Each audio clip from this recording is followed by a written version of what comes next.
but I think the colleges and universities that can find the most creative and innovative ways to integrate technology and utilize all of these modalities effectively to create engaging, meaningful learning experiences for their students are the ones that are going to thrive. Rolling toward the unknown. When you're riding the big wheel, you're not alone. Welcome back to Riding the Big Wheel. I'm Michelle Seger, your host, and in today's episode, we're continuing our conversation with Pam Tipton. Pam leads the Executive Custom Development Programs at Emory University. In our podcast, we talk about everything from education, future of education, AI, and work. If you didn't catch part one of this episode, please be sure to listen to that one and then join us here. Thanks, and we hope you enjoy. So now let's shift over and talk about AI. Generative boy. AI. We're going to have fun Hot right now. topic. We've had some heavy conversation today, Pam. I'm like, whew, I'm sweating over here. Work, education, how people think. I wanted to ask you about just, AI in the university, AI in work, like you get to look behind the curtain. How is or is it not being leveraged today? And just first thing, just, some of the great benefits you see, and then maybe some concerns. Just share with us a bit of your thinking and what you're observing out there. Yeah. So I think generally the benefits are that AI can help us be so much more productive. I was reading a blog about an independent graphic designer, and he was talking about how he has become literally 3 times more productive now by using AI. He's using AI tools I had actually not even heard of. He said, a proposal that I might take me a couple of days to put together, I can actually do in a couple of hours now. So instead of being able to produce 1 to 2 proposals a week, I can clearly do 3 to 4. Producing work product. I was creating a presentation for a client, and I decided to try out this new AI tool. So it took me a while to come up to speed on this new AI tool. But when I did so, my focus was then on honing it and shaping it to what I knew the client was looking for. So it can help us be more productive. But the human element is not going to go away. I think there's articles out there like, is AI coming for my job and that kind of thing, right? That goes back to why education is so important and building those critical thinking and problem solving skills.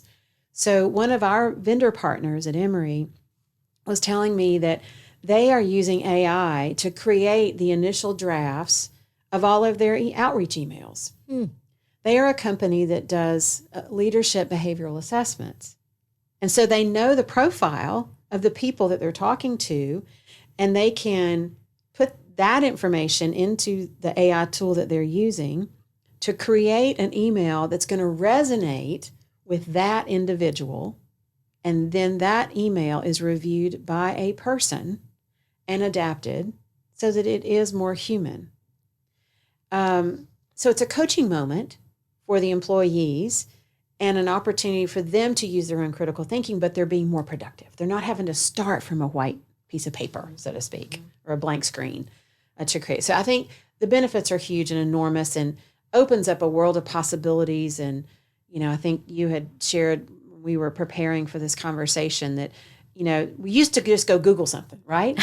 Yes. Now we can just go to ChatGPT or some other form of AI to learn about things. So it opens up a world of possibilities. So on the downside, especially coming from an educational perspective, what about cheating, right? Well, there's I'll use air quotes, the anti-ChatGPT, if you will. So there are several tools out there that are now well regarded that can detect on a probability scale that it was developed by AI. So there is still the critical importance of putting the human touch on it. I think the other thing that is a huge concern is when it is used for bad, for evil, for spreading false information, for, there was included in one of the articles I read over the last couple of weeks was how AI was being used in social media to push videos that had vile content in it. So, those are some of the things. And I think there's obviously a huge debate about governance around AI. And I think, I spent the lion's share of my corporate career in a highly regulated telecommunications industry. And I think that there is a tipping point in regulation. Regulation can be good, but it should be viewed as guardrails so that you have the leeway within that to operate. You get too tight. It's kind of like, stress. You hold it in too long, it's going to pop out somewhere, right? So you get too tight on regulation and something bad's going to happen. It's kind of like what we saw with the financial crisis, right? Right. Same thing with AI. So it's a challenge, and it's a big challenge. But those are some of the concerns. Now, what I'm super proud of are some of the things going on at Emory. So Emory has embraced AI. It is here to stay. So we now have a center of AI in the humanities. And we are teaching our students how to leverage AI for their research, for creativity, for learning, but also how to use it responsibly. And we're equipping them in our programs that are around, our Masters in Business Analytics, Masters of Analytical Finance. We're equipping our students how to integrate AI in their future work. So the center lives at what we call Big Emory. And we have partnerships across all the schools to figure out, bring all the best minds together and to help our student population really know how to leverage the best of the technologies to further their careers once they leave the academic world. I absolutely love that they're teaching young people how to leverage and use it. And I'm guessing, based on what you're saying, also what some of the downsides can be. Absolutely. I listened to a podcast called Your Undivided Attention, and Tristan Harris is the host of it. And he was also one of the minds behind The Social Dilemma. And he had a guest on recently who was talking about what they called, I never really heard of this term before, social loafing, but social loafing in AI, which is basically the idea that if I can ask AI, I just won't do it. I can just sit back on the couch, right? I can socially loaf while it does the work. And so the concern was long-term, a couple things. One, that individuals, I even think about this as simple as like Siri, not AI, generally. Oh, yeah. Is, right? Where you'll say, who was in that movie? What was that movie? And then you'll say, Siri, who was the star of the movie, that was about so-and-so or whatever? And it gives you the answer. So they're saying that there's a reliance on this AI to give answers, and that it may not help, it may not spur, and people will become duller than critically thinking, right? And then, being less creative, for example. You've heard about the art AI stuff that's out there that's creating artwork. Oh, yeah. DALL-E right, is on one behalf of them. People. Yeah. DALL-E, right. So what do you have to say about that? And how would a university like Emory address those types of concerns? I think that's a really valid concern and interesting question. I'm not an anthropologist or sociologist, but what I would offer is, I think if you just look at a general population, there's always going to be those loafers. There's always going to be those who just aren't curious and aren't willing to put in the work. And then you're going to have those who are super high achievers, and then you've got all those in between, right? So I guess I would just say my hope for humanity is that we will retain some semblance of balance, that even if someone becomes a social loafer, that at some point they find themselves bored and something spurs their curiosity to kick them back into gear, so to speak. I think about my time, I took a sabbatical, and I wasn't a social loafer. I was engaged, but there was a time when suddenly I realized I need that intellectual stimulation of being a part of the workforce. But, I'm just going to say my hope for humanity is that there remains some kind of balance. I don't believe AI is going to take over the world. I don't believe it's going to take all our jobs. I do believe that we will still need and rely upon the human factor to build the models, to evaluate the models, to help us be mindful of things like where bias might be creeping in to those AI produced things, whatever those things are, whether it's code or written materials.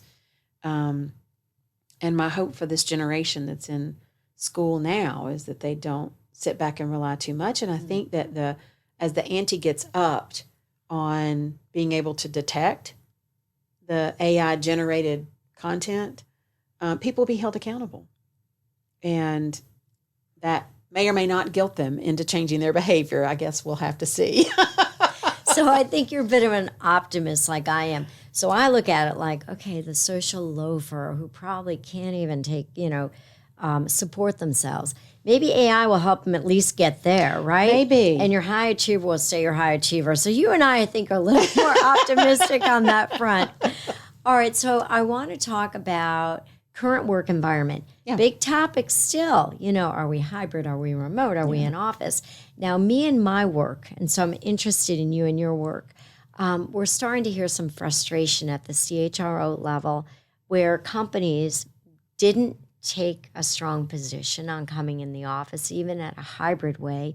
So now, because it was a little open and we'd like you to come in 2 days a week or 3 days, whatever that looks like, suddenly, I'm going to paint a couple of pictures for you. There's a mandate. You're in 5 days or you're fired after the third event, right? Because they're sick of it, if you will. Right? So CHROs are going, oh my God. Now, I've always said from the beginning that companies just have to be clear on what they want and why. And why. The why is so important. Yeah. So talk to me a little bit about like what you see, what you think, what's happening right now, because you're in and out of places. And it seems to me that that's one of the biggest struggles that companies are having. And, around, they believe, right, there's what we're hearing about is productivity. We're hearing that they believe there's some social loafing going on, that people aren't quite in check of that, and development, just overall development of their own, career and critical thinking. But I'd love to hear what you're seeing out there and what you believe. Yeah. Let's come back to the development, so don't let me forget. All right. Because that's a really important one. I tend to ask too many questions all in at one once. question. That's okay. Let's just say I'm curious. Anyway. Well, again, I think it's an interesting study to see how different companies are taking different points of view. Again, you're going to have employees who have differing needs and differing preferences. I'm hearing about people who only want to work from home 100% of the time. And there are some who actually really love and thrive going into the office. And then there's people in the middle. What is surprising to me is when companies make a policy across the board without the why. So I'll use, for example, my husband's company, large global telecommunications company. And they originally had said people can work from everywhere. We are a telecom company. We enable teleworking. People sold their homes, moved to more desirable locations, so forth and so on. 18 months later, this is all post-pandemic, they changed their mind. You have to be in one of 5 geographic locations, or you're going to be let go.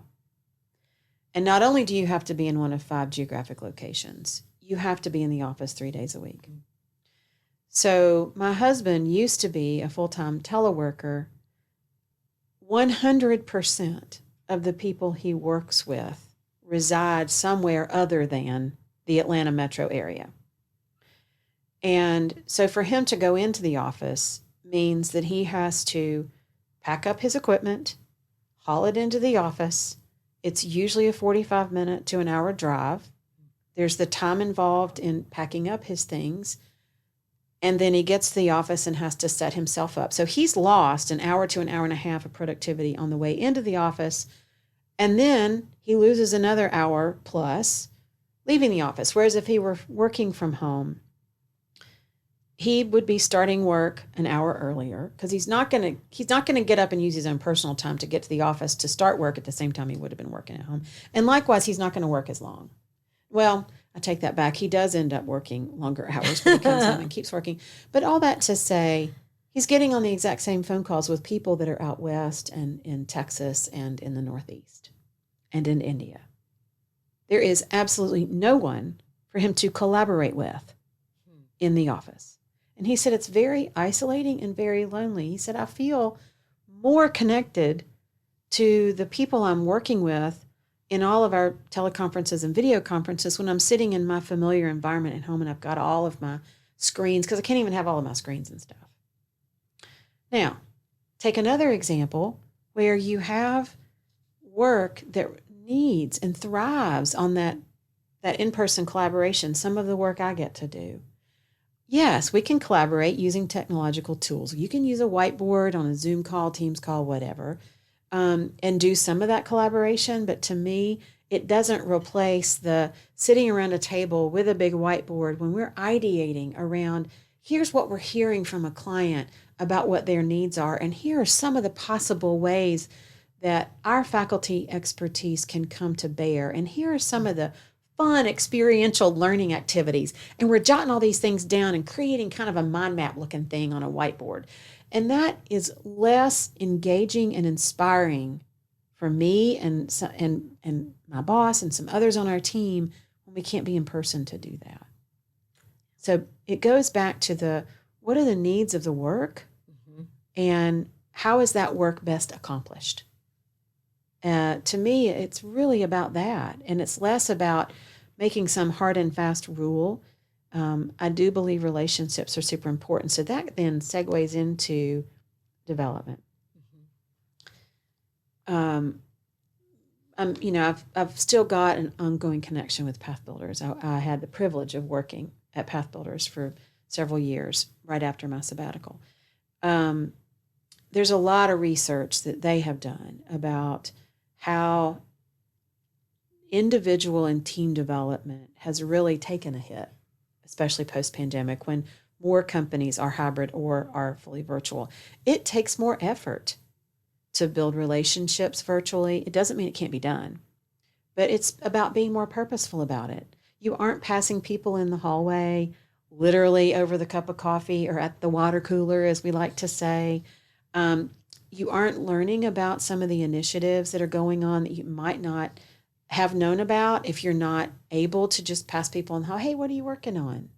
Those casual conversations aren't happening like they used to when you're in a more hybrid or virtual environment. So when it comes to development, it really is on the individual to be thinking critically about what am I going to need to be doing to develop myself, not only to expand in my current role, but for what's next for me, to be taking ownership of guiding my own career. And then being purposeful about setting up those conversations with both your manager, your leader, but in other leaders in the business, because others need to know about what you're interested in and what your passions are and what your experiences might bring value to other things going on in the company. But likewise, when you're a leader in the business, really being thoughtful about making sure you are touching base with your team on a very regular basis. Because those human connections are invaluable. They build trust, they build empathy, they build understanding. And when people feel heard and listened to and understood, they're more engaged. It's a natural human element. And so it does. I think the bottom line is it requires more effort on the leader's part, on the individual's part. And, there's no magic wand But there are so many more options now. Kind of going back to what's changing in education, there's so much more available. There's so much more micro learning out there. There's so many ways to consume information, and it doesn't necessarily mean a huge investment of time, but it takes purpose and thought.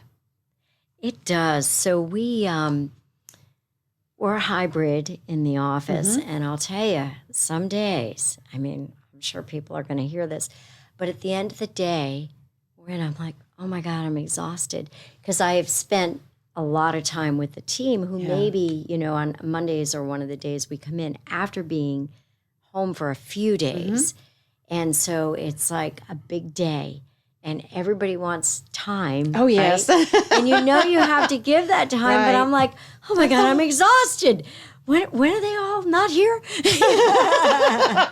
When do I get my next break? Because I'm in every day. But I mean, I collaborate with another partner here at Sales Globe. And I'm totally great with that. But we do give people that bounce. We're in Atlanta.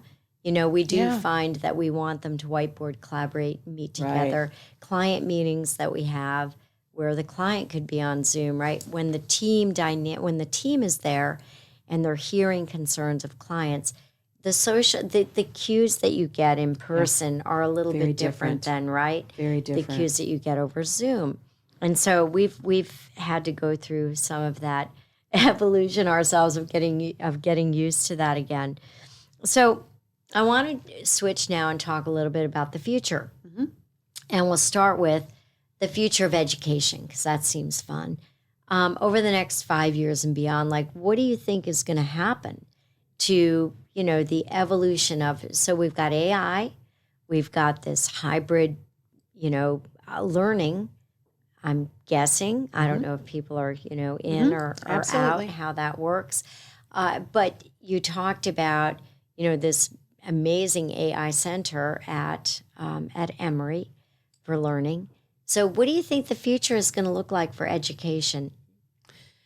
I think it's going to be ever evolving, for one. Yeah. I think it is going to be continually enabled by technology. You think about the preferences of learners. We talked about a little earlier, wanting it to be more customized to them and their interests. Well, technology is one of the ways that can be enabled. I think that having the combination of online, fully asynchronous, online synchronous, in person, really meets people where they are, because every person has unique learning styles. And not all of us learn in the same way. I'm a visual learner, but I also need to hear the audible, so to speak. And the in-person is meaningful for me because I'm a relationship builder. But that's not the case for everybody. So I think that education will continue to evolve. Do I believe that the in-person classroom is going to go away? I personally don't think so. But I think the colleges and universities that can find the most creative and innovative ways to integrate technology and utilize all of these modalities effectively to create engaging, meaningful learning experiences for their students are the ones that are going to thrive. Kind of back to the question you asked kind of really early on in our conversation about why do I really need an education, because the time I graduate, it's going to be irrelevant. It's about shifting the focus to enabling those critical thinkers, enabling globally minded problem solvers. I get to see this in the work that we do with our corporate clients. Those that are North American based, it's very hard to get outside of that North American mindset. And so really, when I talk about creating globally minded problem solvers, having that agility to be able to adapt what we're thinking about, how is that really going to play in an Asian country, and not just in an Asian country, but specifically, in China versus Japan versus India versus whatever. You will need to adapt, whether you're a product or a services oriented company. So being globally minded, and I think that's going to just increase. We're such a global commerce world now, Yeah. but it doesn't mean that all businesses or even business people are globally minded. So, I think that that's going to raise an importance and continue to be important, and it's going to continue to be important to help kind of instill that continuous learning mindset, instill that curiosity, and instill resilience. Because you think about the pace of change, and it is going to continue to accelerate thanks to technology. So the way in which education can take part in helping to build resilience in its students, I think is going to be really important. I think education has had to already increase the amount of attention and care it's given to mental health. I don't think that is just a product of the pandemic. I think that there has been increasing pressure on students. And so I think all of that falls under that kind of resiliency that will be important for colleges and universities to think about as they serve their population of students as we move into the future. Boy, you just opened up a whole nother podcast for us when you talked about mental health. Yeah. Let's talk about the future of work. And Emory Business Magazine, I love that magazine, by the way. It always has interesting things in it. It does. They talked about the workers of the future. Mm-hmm. So culturally, how might they be changing or not? What that kind of looks like. The article I thought was pretty fantastic and touched on some of the things that we've discussed, Mm-hmm. which is how the human element and how we interact with each other is going to become even more important. Talk to me a little bit about how you see the future of work and the future worker. What do they look like? Yeah. Well, again, I really think, not to oversimplify, but I think it's going to boil down to the future worker being someone who is super curious and is constantly learning and owning their own upskilling, if you will.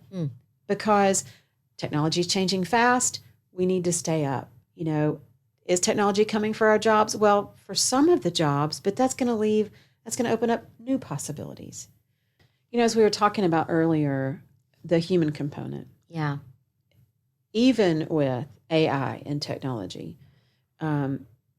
bringing in, we are still humans. And so we need to connect on that human level. So the work products we're producing will need to have that human perspective, or they're not going to resonate. The graphics that are created need to have that human aspect because, again, the blogger I was talking about earlier, the graphics designer, the AI produced something that was okay, but because he had had a conversation with his client, he knew the spirit that his client was looking for. And he said, despite 3 to 5 attempts at putting in, or more attempts of putting all of that into his AI machine, if you will, the AI application he was using, it still didn't get there.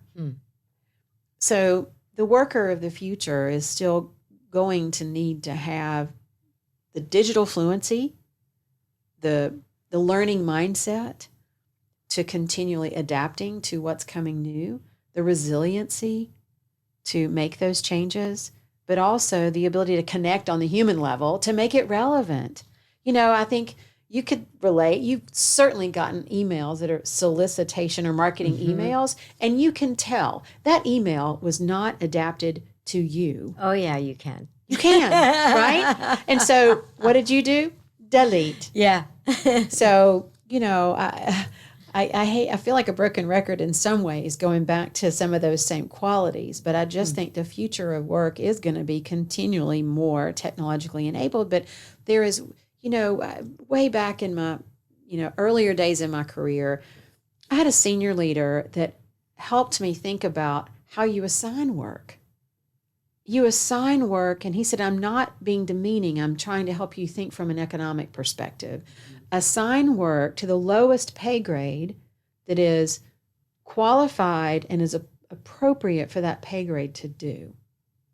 Which is why, Pam, as a director, I do not want you standing in front of the copy machine making copies. It's okay to go run a copy, but if you've got a lot of production work to do, that is costing me X amount per hour versus the person we hired to do that work is costing Y per hour. Likewise with technology. What are the things that are appropriate for technology to do? What is the part that's appropriate for the human to do? And then how do I upskill myself to make sure I'm the best at doing those things where at the intersection of the technology and the human part? Boy, that's extremely well said, and a lot for people to think about, a lot for leaders to think about, a lot for me to think about, as I think about my own future work and that of my team. So now I'm going to ask you a couple personal questions. So this is called Riding the Big Wheel after all. And I want to ask you about a big wheel moment in your life. Well, I would have to say it's the catalyst that set me on the path that I'm on today, though it happened, 20 years ago. And it was, it's been a journey. So the big wheel moment was I was in a spiritual gifts class at my former church, and it revealed to me around, empathetic leadership. That wasn't the actual word. Was a component of my spiritual gifts. And so that was an aha moment for me in that I had the wonderful opportunity during my career in telecom to have a number of different roles. But in each of those roles, the things that resonated, that fed my soul, so to speak, or made my heart sing, were the opportunities I had to coach and develop others. Oh, interesting. Or to teach them things that might help them become kind of better versions of themselves. I mean, I hate to use that cliche, but it's a good way to say it. And so during that spiritual gifts class, it was like this aha moment of, oh, that's why all these things do make my heart sing. And so it was a combination of that, plus we were in a period of the possibility of regulatory relief. And as I mentioned earlier, telecom was a highly regulated industry. And so we were literally having daily meetings with the president of our wholesale division. And he was asking really thoughtful questions, and in some cases, questions that I didn't know how to think about. So one day he said, so if we do this and charge that, what might that do for our stock price? And I was stumped. I didn't even know how to start to think about that at that stage in my career. And I'd already had this seed planted about something in this area of leadership development was my future. And so that started me on the path to get my MBA. The president of my division actually wrote one of my recommendation letters. And I wanted to broaden my perspective so that I understood more discreetly how very senior leaders think about the business so that I could then understand how to help solve some of those challenges, right, for them and their teams. So that landed me at Goizueta, and I'm sitting in class one day. I'm still working at this large telecom company who had paid for my MBA. When the light bulb went off, I was in a leadership and organizational development class and doing a cultural fit assessment, and I realized I am not thriving and going to thrive in this culture. We had just been acquired, and the culture was changing. And I went back to the office on Monday. I was in the executive MBA program at Goizueta, and I told my boss, I think I need to leave. And he said, shut the door. And, we had a wonderful conversation, and I explained what had gone on in the classroom, and he essentially said, if you don't have a financial planner, now's the time. You are part of the redesign of this organization. I've already declared I'm leaving. There's not going to be a better time to take an early retirement financial package and go. And so I essentially designed myself out of a job and decided to take a sabbatical because I was exhausted. I had had a very demanding job at the time. I had been a corporate policy witness in front of the state public service commissions, in front of the Federal Communications Commission, in front of the U.S. District Court. And I actually loved it because I viewed that role not as an adversarial role, but as a teaching role. I was there to help them understand our perspective. So, but it still was stressful, right? So I took a sabbatical and I sought the advice of a mentor friend of mine who had taken a sabbatical herself when she was mid-career. And I plugged into the community with one particular organization, Dress for Success Atlanta, which is what then led to me ultimately serving on the board and then chairing the board. And I plugged into my church in a more meaningful way. But there came a time when I intellectually needed that stimulation of work again, and my body just knew it. And so I utilized a series of informational interviews because I didn't yet know the specific path I wanted to take. But I knew that this was a guided path. I knew from, starting with that spiritual gifts class and my own prayerful seeking, this was a general path to be on. And so ultimately, it's one of those God moments, I think, that just unfolded for me. I had taken the time to be thoughtful and searched through a ton of different job postings. I searched on leadership development, executive development, coaching, organizational behavior, just to find words and phrases that resonated with me. So I created this kind of ideal job description that included collaboration and coaching and mentoring, things like that. So anyway, I ultimately ended up at Path Builders and worked with them for several years, developing leadership and executive development programs and structured mentoring programs for high potential women. Wow. And so again, it was just building on that, foundation I got at Agnes Scott, so to speak. But it was one of the faculty members at Goizueta that knew about the role that I'm in today and told the team there, you need to reach out to Pam. She'd be ideal for this role. And I feel so fortunate and blessed because that faculty member, Rick Gilkey, is one of the reasons I chose to go to Goizueta, because I wanted to have a very strong underpinning of organizational understanding and leadership behavior. And Rick and his colleague Peter Topping brought that perspective, very highly regarded faculty members.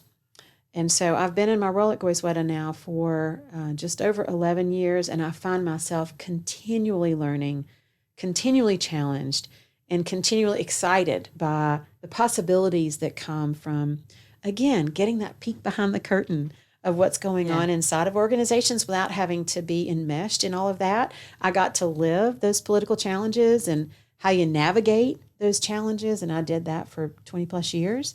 But to be able to kind of pull back the curtain a bit and then feel that sense of excitement when you realize we can help. We can help develop leaders to become better versions of themselves. We can help organizations become better versions of themselves. We help organizations reshape their culture to better serve their customers and clients. And I've gotten to watch that happen. And it's incredibly rewarding. I'm sure you get to see the same thing in the work that you do. Yeah. And it probably is what gets you out of bed every morning. It's very rewarding. Yep. So you said a couple things that are interesting that I want our listener to really think about. So you went through a journey. You were listening to yourself, right? You followed that. You obviously remained connected in your community and with others, right? Because this is what led you to have these relationships. And something else that you did that I also did similarly when I was making a decision that ultimately led me to where I am today. And it was, I started in consulting. I owned retail stores. I got out of that business. I did worked for U.S. Bank and did innovation, kind of like consulting for a corporation, innovation for small businesses, because I was in retail. And I was really wanting to make a career change.